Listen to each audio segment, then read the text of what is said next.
Le petit Émile, 2 ans et demi, a disparu il y a déjà un mois dans le Haut-Vernay. Depuis, sa famille reste soudée et évite d'aborder ce sujet honteux. Un proche raconte. Il y a un mois, un drame marquait le Haut-Vernay. Échappant à la surveillance de ses grands-parents chez qui il était en vacances, le petit Émile, 2 ans et demi, a disparu.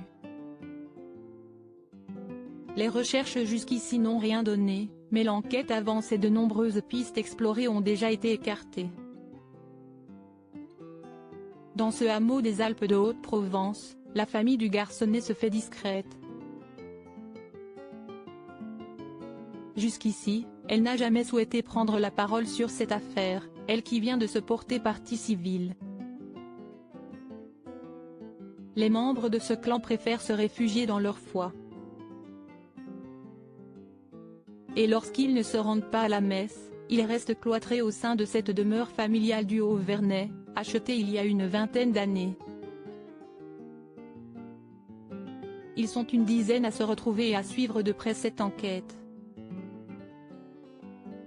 Mais un proche assure pourtant que le sujet est banni chez eux.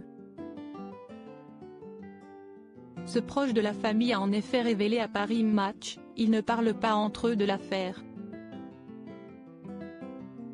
La volonté de s'accorder encore des moments d'insouciance, et éviter de ne penser qu'à la disparition d'Émile. Ainsi, les rares sorties du clan vont en ce sens.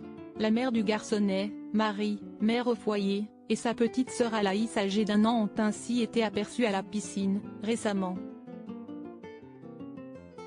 Alors que fin juillet, 4 membres du clan ont été vus à la traditionnelle messe dans la localité voisine de Seine-les-Alpes.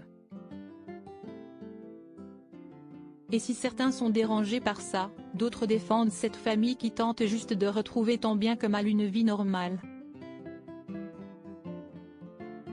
Rappelons également que parmi les oncles et tantes du petit Émile, plusieurs sont encore très jeunes également, le plus petit ayant à peine quelques années de plus que l'enfant disparu. Mais le clan doit s'y faire, les critiques pleuvent et visent souvent leur mode de vie. Certains affirment ne les avoir jamais croisés en 20 ans. Ce mercredi 9 août 2023, le magazine Le Nouveau Détective consacre à l'affaire plusieurs pages, et un témoin charge les proches du petit Émile, notamment son grand-père Philippe.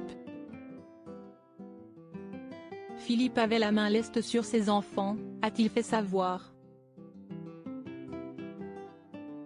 Il a pu vouloir punir Émile d'avoir désobéi, le suivre jusqu'à la cabane et lui donner une gifle trop forte. De lourdes accusations qui sont bien évidemment à prendre avec des pincettes et avec beaucoup de recul. Un scénario gravissime qui avait déjà été évoqué.